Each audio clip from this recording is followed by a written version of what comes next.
Morning, all. Hope you all having a great Monday so far. I wanted to come to you just really quickly and give you a few reminders to keep in mind as you head throughout the upcoming week. This will actually probably be my last check-in video with you. I mean, I'll do one next week, but it won't really be announcement based like this one. So what I wanted to do is just kind of give you some things to think about as you head throughout this week. And the first two things I want to mention are on the course calendar. They're both, of course, listed on the same day. This coming Thursday, the 23rd, two big things to remember. One, that is going to be the last day that you can submit any late assignment or any late work to me. And I do mean anything.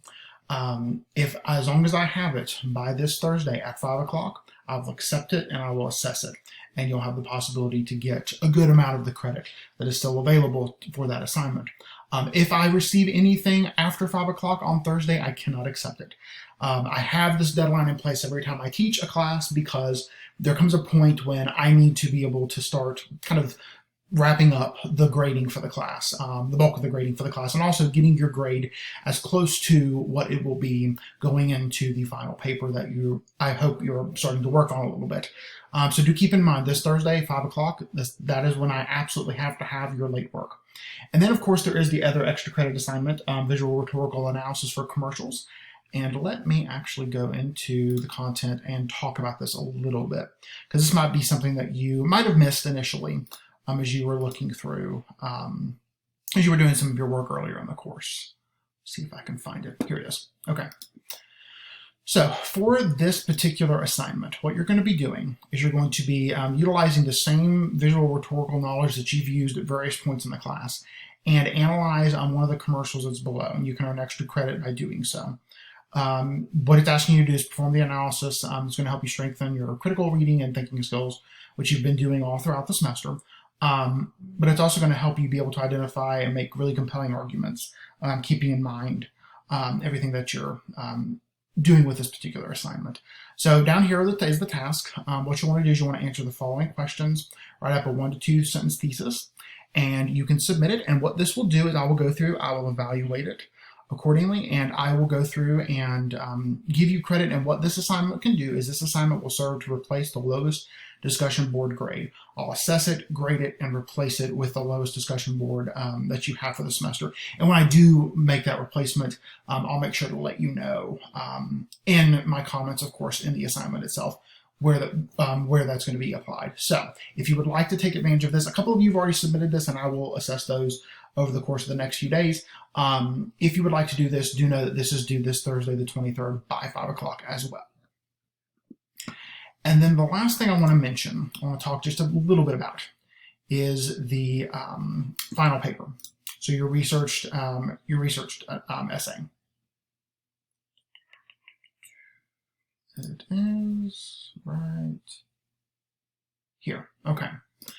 So the researched and revised essay, this is the very last assignment you will do for this class. What you're going to be doing, you're going to be doing several things. One, you're going to be looking back at a previous paper you've written. It could either be from Unit 2, Unit 3, or Unit 4, and you're going to research and write about something within those essays through the lens of one of the schools or theories of literary criticism that we've studied. So thinking about those things that we've dealt with in Unit 1 and that we've continued to go back to throughout the course of the class.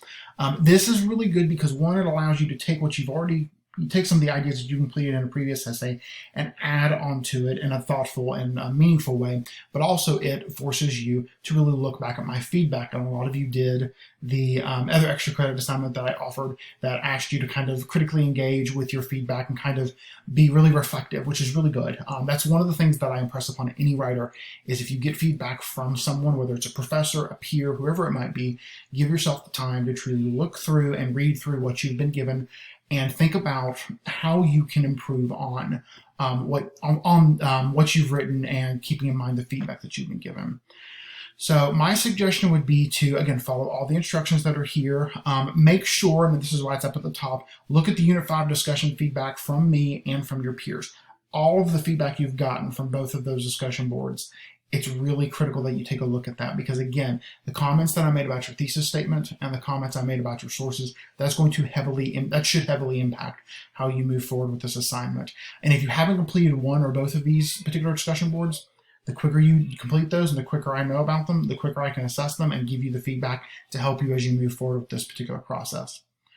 Of course, what you're going to be graded on, you'll see the list down here. Make sure you follow MLA formatting, of course. That's always what always needs to be kept in mind. Make sure you have appropriate academic tone, no slang, second person, contractions, things like that.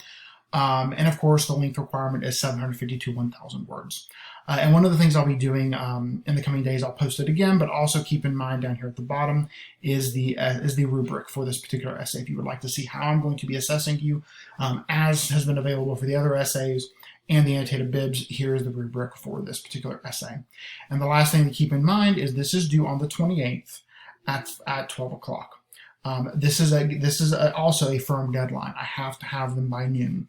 I don't have a ton of time between getting your essays and then having to have grades turned around and submitted to eCore for grades to truly be final. So please make sure that I have this by the 28th at 12 o'clock. Okay, those are all the announcements I have for you. If you have any questions throughout the week, please reach out to me. I'll be available on Friday, of course, for office hours from 1 to 3. And if you need anything throughout the rest of the week, email me. I did email you all, I believe, yesterday or Saturday, I can't remember which day, to offer up the opportunity to meet with me virtually if you would like to have a virtual meeting with me to discuss your paper, discuss an idea that you're working on, whatever it might be. Shoot me an email, let me know. I'm available a good bit this week. Just let me know what would be a good day and time for you, and I'll get back to you and let you know if that'll work. All right. Hope you'll have a wonderful day. I look forward to seeing great work from you throughout the week. As some of you are working to make up assignments. And again, I look forward to finishing the semester strong. Thanks.